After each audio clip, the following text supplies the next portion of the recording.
오늘 미국 상대 지수 1% 넘게 하락세를 끝났고요. 보시면 장 초반부에는 이렇게 어제 종가 비중 갭상승으로 스타트했다가 뒤에 추세적으로 계속 붕괴해서 깨먹으면서 끝났습니다. 유럽 지수가 뭐 사전에 그런 시그널을 보이지는 않았어요. 그렇게 세진 않았지만. 그리고 중국 지수는 최근에 연일 세다가 약간 누그러진 모습이었고, 우리나라 1% 넘었고, 니케이도 1% 가까이 붙어서 끝났거든요. 물론 뭐 이거보다 강하게 시작했다가 우리나라도 일본도 그렇고 조금 사그라들면서 끝나긴 했지만, 미국장은 세차게 빠졌어요. 미국장이 너무 세잖아요. 세서 기술적 분석 상으로 보면 지난번에 말씀드렸는데 뭐 너무 세서 깨지지 않을 것처럼 보이는데 언제 깨져도 그것 때문에 언제 깨져도 이상하지 않다라는 말씀 드리긴 했었는데 지금도 강한 건 마찬가지입니다. 다만 이제 일봉으로 보면 이게 계속 올라가고 있는 과정 중에 여기는 RSI는 이 상단 80라인 위가 아니고 강렬한 게 아니고 이제 추세적으로 조금씩 내려오고 있었거든요. MACD도 마찬가지입니다. 근데 이게 일봉 말고 추세를 보는 주봉을 보면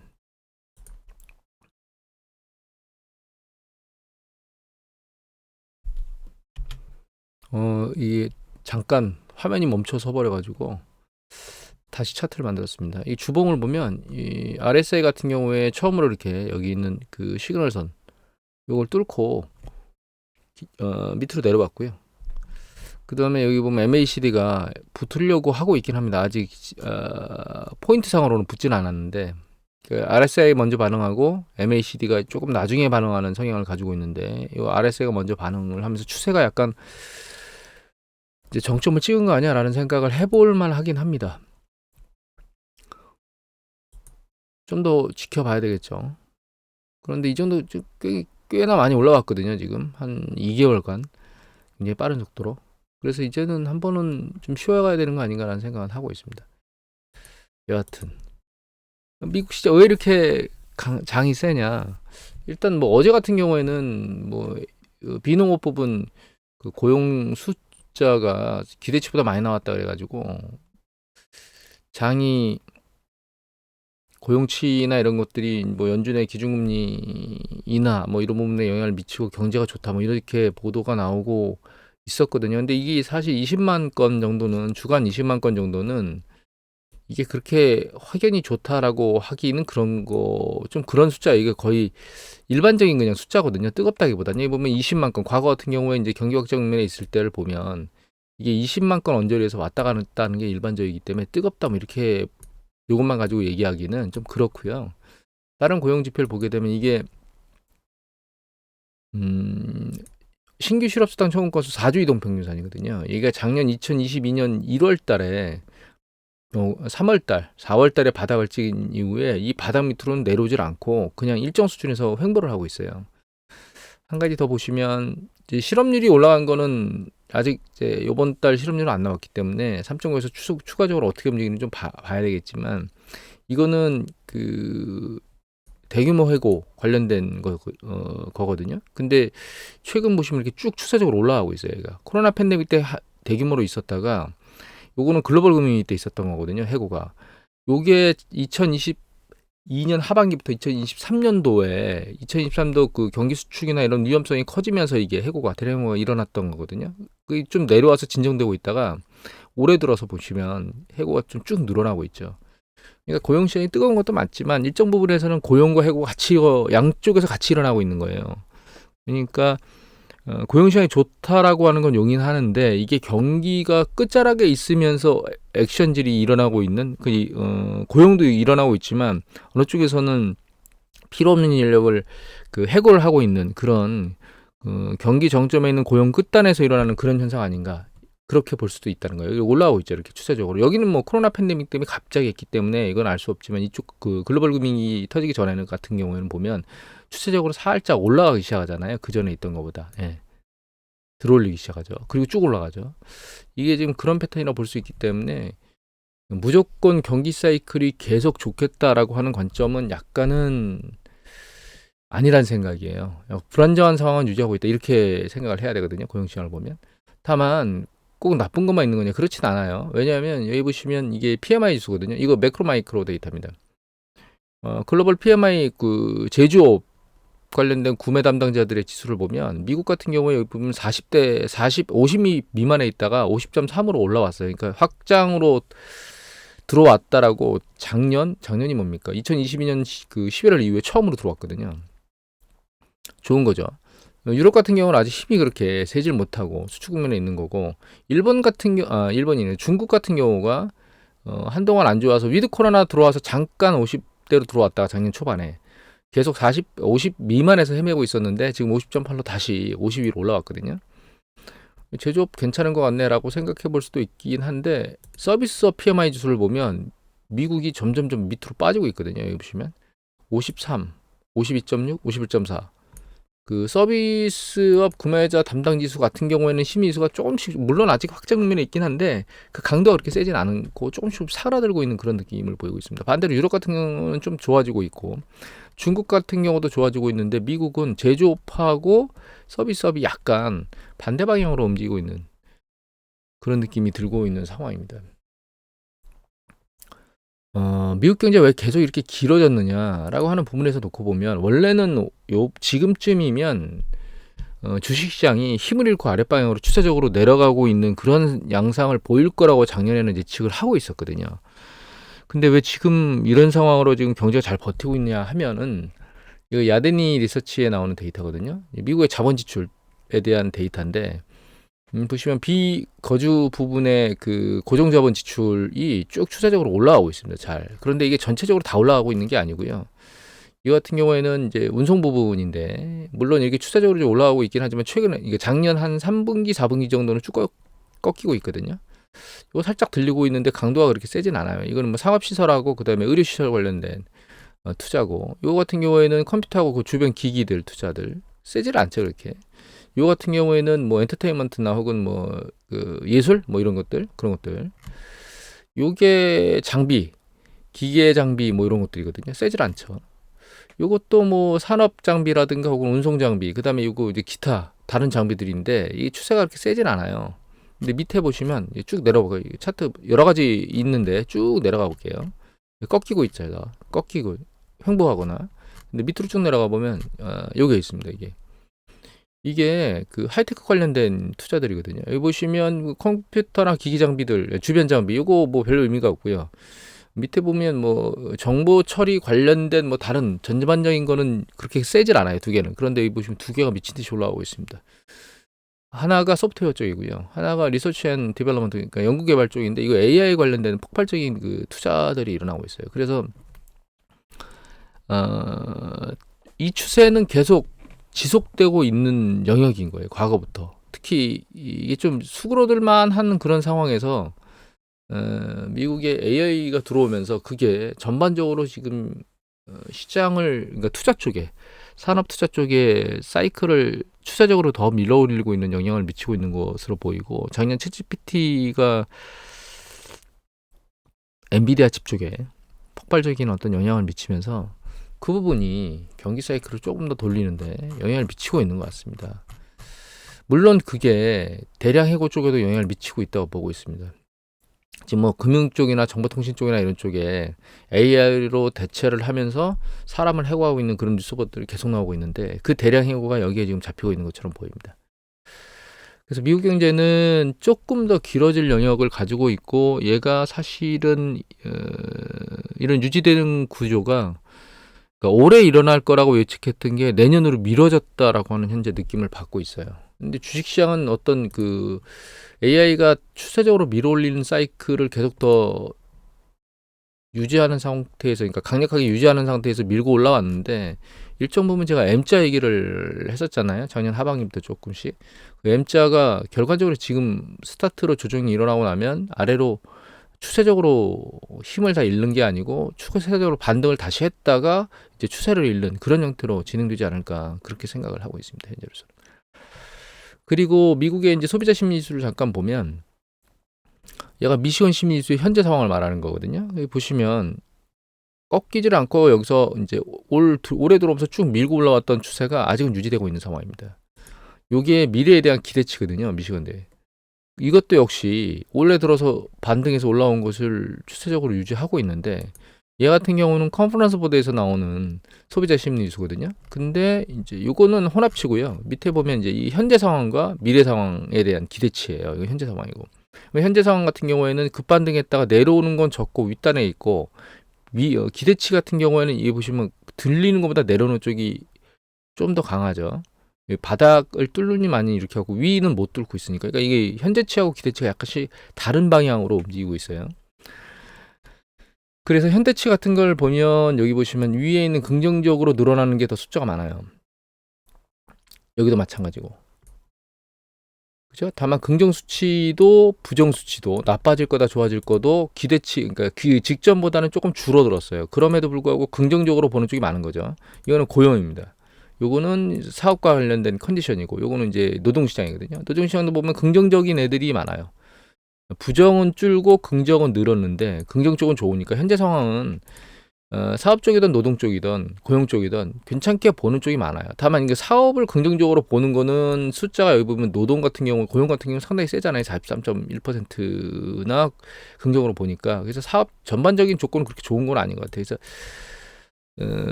고용에 비해선. 그래서 여러분들 그 그 자영업자들 고용 심리지수를 보여드리면 밑단에서 못 올라간다고 말씀드렸잖아요. 이제 그런 것들이 이제 요 사업자 컨디션에 같이 맞물려서 있는 게 아닌가. 그러니까 그 가계 측면에서는 고용 시장이 굉장히 좋다고 보긴 하지만, 사업자 측면에서 놓고 보면 그렇게 전반적인 모든 영역이 다 좋게 보는 영역이 세진 않은 것 같습니다, 제가 보기에는. 그리고 여기 밑에 보면 이게 6개월 뒤에 기대치거든요. 근데 여기 보시면 기대치는 나쁜 쪽이 더 비중이 높은 게 2개나 돼요.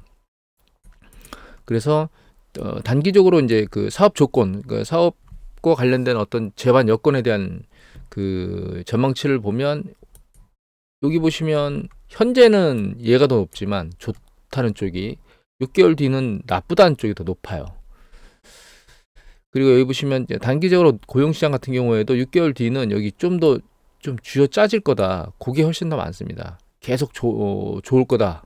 더 많은 잡들이 있을 것이다 라고 기대하는 것보다. 그래서 6개월 전망 자체는 약간 누그러져 있는 상황입니다.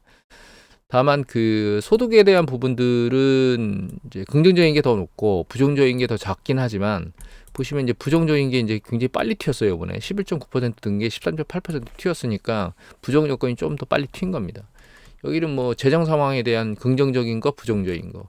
요 같은 경우에는 6개월 뒤, 이거는 지금 현재 상황이고, 이건 6개월 뒤의 재정 상황, 긍정, 부정. 현재 상황보다는 6개월 뒤가 상당히 많이 벌어져 있는 편입니다. 긍정적인 게. 이게 아마 제 생각에는 금리가 내려오고 있는 부분하고 그 주식시장이 상당히 많이 밀고 올라왔잖아요. 그런 부분들이 여기에는 영향을 미치고 있는 것 같아요. 그리고 경기 수축에 빠질 수 있는 가능성에 대한 생각은 굉장히 낮아지고 있어요. 그러니까 지금 소비자들이 경기 수축에 대한 부분 작년보다는 지금은 수축이 그렇게 일어나진 않을 거야라고 추세적으로 계속 내려가고 있습니다. 작년 한 5월 이후로는. 근데 이제 좀 여기 보면 6개월 뒤에 소비에 대한 부분, 더 많이 소비할 거냐 덜 소비할 거냐를 묻는 걸 보면 이게 덜 소비하는 퍼센테이지고요. 요번 달보다 요게 더 많이 소비하는 거거든요. 근데 여기 보시면 밑단에 덜 소비하는 쪽이 많은 애들을 보면 갬블링, 로터리, 복권이나 뭐 게임, 그 도박, 그다음에 여기 보면 그 역사적인 거나 박물관, 뭐 도서관 가는 거, 운동하는 거, 교육 서비스 관련된 거, 펫케어, 반려묘나 반리견 그런 것 쪽, 그다음에 이제 영화, 엔터테인먼트, 뭐 그다음에 이거는 그 어떤 공원이나 어떤 바깥쪽에 레크레이션, 이런 뷰티, 이런 것들 보면 이게 뭐냐면 요 밑에 요 정도까지 보면 이게 주로 서비스와 관련된 영역들이에요. 근데 서비스와 관련된 영역들의 지출을 줄이겠다고 하는 규모가 점점 크다는 거예요. 6개월 뒤에는.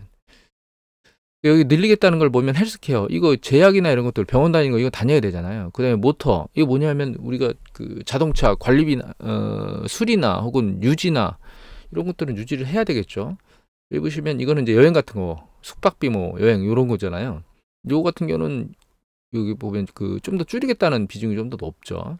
외식 비중도 살짝 줄인다는 쪽이 높은 편이고, 예, 여기 보면 주택 관련된 유지 비용은 이쪽이 더 많죠. 늘리겠다는. 이게 줄일 수가 없는 영역인 겁니다. 좀 더 말씀드리면. 그러니까 이제 여행 쪽, 여기 보시면 이건 그 항공비, 그다음에 뭐 철도 이런 여행 그런 것들 비용 이런 것들을 줄이겠다는 게 많으니까 6개월 뒤에는 서비스 영역과 관련된 지출을 지금보다 줄이겠다는 영역이 많다는 거예요. 그래서 미시건 심리지수 자체만 놓고 보면 좋음을 유지하고 있는 것 같지만 컨퍼런스 보드에 나오는 심리지수를 조금 들여다보면 좋게만 볼 수는 없는 상황으로 나오고 있다, 이렇게 지금 보이거든요. 근데 이걸 보는 이유는 경기 사이클이 계속 긍정적인 패턴으로 추세적으로 계속 이어갈 수 있겠느냐라고 하는 부분이에요. 좀 전에 보면 PMI 지수나 NMI 지수가 전반적으로는 작년에 비해서는 좋아지고 있는 패턴을 보이는 게 맞거든요. 이게 파란 쪽에 있던 게 덜 파래진다거나, 여기 보시면 파란 쪽에 있는 영역이 빨개지고 있다거나, 이렇게 해서 기업 심리지수가 좋아지고 있는 거의 패턴이 일정 부분은 보이고 있는데, 소비자 심리지수도 정말 그런 거야? 라고 하는 부분을 보면 6개월 뒤는, 지금은 그렇지만 작년보다는 좀 나아지고 있는 게 맞지만 6개월 뒤는 과연 나아질 거야? 라고 하는 물음을 생각해 보면 그렇지도 않을 수 있겠다라고 하는 부분이 보인다는 겁니다. 그리고 요거는 중국의 내수형 기업들의 6개월 뒤의 전망치거든요. 얘는 이제 밑으로 낮아져 있던 게 올해 들어와서 약간 50대 위로 올라가서 6개월 뒤의 전망치를 약간 긍정적으로 보고 있긴 합니다. 중국 같은 경우에는. 그 다음에 요게 톰슨 로이터의 그 소비자 중국의 소비자 심리지수인데, 다른 쪽에는 소비자 심리가 아주 늦게 나오고 잘 안 나와요 지금. 그래서 이걸 참고로 하는데 이게 데이터가 짧거든요. 근데 얘 보시면 지금 2연절에 있거든요. 70대 연절이. 근데 얘가 이때가 코로나 팬데믹 때였어요. 그 다음에 살짝 살아났다가 위드 코로나 갔던 2021년, 2022년도 움직임 때거든요. 아니 위드 코로나, 제로 코로나 갔을 때. 그리고 여기가 위드 코로나 들어왔을 때거든요. 그러니까 제로 코로나 영역에 있을 때 한 평균 선 정도로 다시 내려왔습니다. 얘가 내려왔다가 올라갔다가. 그래서 결과적으로는 지금 소비자 심리지수 같은 경우에는 중국이 그렇게 확연히 확 좋아졌다라고 보기는 좀 애매모호해요. 뭐 중국의 소비 판매가 5%대 정도 있는데 7%대도 추세로 조금씩 내려오고 있어서, 작년에 소비자 심리지수 소매 판매가 조금 쭉 늘어났던, 그러니까 작년 초반에 그렇게 상승세가 그렇게 세지 않았던 거에 대한 기저효과가 로 보이는 거일 수도 있기 때문에, 소매 판매에 대한 전년 동기 대비 증감률은 좀 추세적으로 좀 더 지켜봐서 중국에 있는 소비 시장이 진짜 살아나고 있는 건지를 좀 모니터링 계속 해봐야 될 대상 중에 하나입니다. 그리고 요거는 유럽에 여기 이 안에 있는 ESI라고 하는 이 경제심리지수가 CSI하고 BSI, 그러니까 소비자 심리지수하고 기업 심리지수를 같이 혼합해 놓은 거거든요. 근데 최근에 보면 이게 위에 있는 건 고용시장에 대한 심리지수예요. 밑에 있는 게 고용이면 ESI, 경제심리지수거든요. 여기 보시면 고용에 대한 기대치는 쭉 잠깐 작년 상반기에 들렸다가 쭉 추세적으로 내려오면서 밑에서 헤매고 있고, 경제심리지수, 소비자하고 기업의 심리지수 CSI하고 BSI의 합인데 미래치에 대한 합입니다. 현재치는 아니고. 걔가 이제 올라왔다가 내려왔고, 다시 이게 전반기에 지금 올라왔다가 다시 살짝 내려왔는데, 이게 실제적으로 들려서 올라오는 건지, 여기처럼 전반기에는 긍정적으로 바뀌었다가 중반기로 내려갈지는 아직은 모니터링 해야 될 대상 중에 하나예요. 그러니까 이게 신년초 들어오면서 심리 개선 효과가 있을 수는 있는 거죠. 새해에 들어오면서. 그런 효과로 끝나는 건지 추세적인 건지는 좀 모니터링 해봐야 될 대상입니다. 그래서 경제적인 걸 놓고 보면, 정리를 해보면, 작년도에는 경기 수축이 발생할 수 있다라고 하는 전반적인 여건들이 센 상황이었었는데, 그런 것들이 챗GPT가 갑자기 등장하면서 AI 쪽에 투자나 이런 것들을 공격적으로 확대하도록 늘려놓는 상황에서 결과적으로는 경기 사이클이 조금 더 확장되는 과정으로 현재 가고 있는 것 같은 느낌이 들고 있고요. 그런 것들이 기업과 소비자한테 전반적으로 따뜻한 햇살로 작용하면서 지금 연초에 경제나 이런 지표들이 조금씩 긍정적인 패턴으로 움직이고 있는 건 맞는 것 같은데, 얘가 추세적으로 더 사이클을 아주 길게 올릴 수 있겠느냐라고 하는 부분에 대해서는 아직까지는 확신을 못 하겠습니다. 전 개인적으로는. 그래서 이게 정점은 경기 사이클의 정점 사이클에 와 있는데, 그 정점이 좀 더 길어지는 관점에서 보는 정도? 그게 이제 올해 원래는 수축에 들어가야 될 게 내년 정도로 미뤄지는 정도가 아닌가라고는 지금까지는 생각하고 있고, 그게 주식시장에 추세 강도를 굉장히 강하게 밀어올리게 만드는 중요한 이제 이슈로 작동했고, 그 이슈가 전고점을 돌파하는 이슈하고 맞물리면서 시장이 좀 더 강하게 움직였다. 제가 10% 정도 올라갈 열은 열렸다고 예전에 말씀드렸잖아요. 그래서 제가 5,280까지는 못 가고 5,250대인가요? 거기서 이제 깔짝깔짝 대다가 지금 오늘 확 밀렸는데, 기술적으로는 뭐 추세상 선으로 놓고 보면 아직 꺾였다가 완전히 볼 수는 없지만, 예. RSI가 먼저 터치를 쳤고 MACD가 터치를 치려고 액션을 치는 걸로 봐서는 이제 많이 와서 조정 국면에 한번 들어가는 거 아니야라고 하는 생각을 하고 있다. 다만 얘가 조정을 받는다고 해서 세게 받겠느냐라고 하는 생각은 지금은 안 들고 있습니다. M자 말씀드렸는데 살짝 내려왔다가 다시 들렸다가 다시 밑으로 꺼지는 이런 형태로 보일 건데, 이게 이 강도가 세겠느냐라고 하는 부분은 그렇게 세진 않을 수 있겠다라는 생각을 하고 있어요. 그리고 그럼 이렇게 이 정도 정리되면 될 것 같고, 그 다음에 이제 이 차트는 뭐냐면 이게 달러 인덱스가 캔들 차트입니다. 여기 보면 캔들 차트 있죠. 이게 달러 인덱스 차트입니다. 그 다음에 여기 있는 이게 엔화예요. 지금 뭐 일본의 엔화가 뭐 그 일드 커브 캡 YCC 정책을 버리고 기준금리로 들어오면서 이제 인상 패턴으로 돌아섰다. 그래서 이제 단기금리 0.1 마이너스 0.1 얘기하다는 건 이제 0%에서 1 사이인가요? 0% 쪽에서 인상한 그런 형태로 갔기 때문에 환율이 강세로 갈 거다. 엔화 환율이. 그런데 그 의미는 지금 아예 물 건너가서 151엔대에서 지금 왔다 갔다 하고 있습니다. 여기 지금 그래서 뉴스 보도 보면 개입에 대한 얘기들을 하고 있는데, 예전에도 개입을 했다가 다시 밀려 올라왔거든요. 그래서 결과적으로는 이 개입의 의미가 없을 것 같다. 아마 개입 시기가 이 시기일 거예요. 개입에서 대규모로 내렸다가 다시 회복했거든요. 150엔대로. 지금 일본이 개입을 한다고 해서 문제가 엔화 약세의 문제는 해결할 수 없다라고 하는 얘기들을 하고 있는데, 이게 여러 가지 얘기들이 나오고 있어요. 일본이 그 디지털 사회로 전환하면서 해외로 그와 관련된 서비스 비용들을 대규모로 해외에 지불하고 있는데, 그 해외 지불하는 게 결과적으로는 달러의 수요잖아요.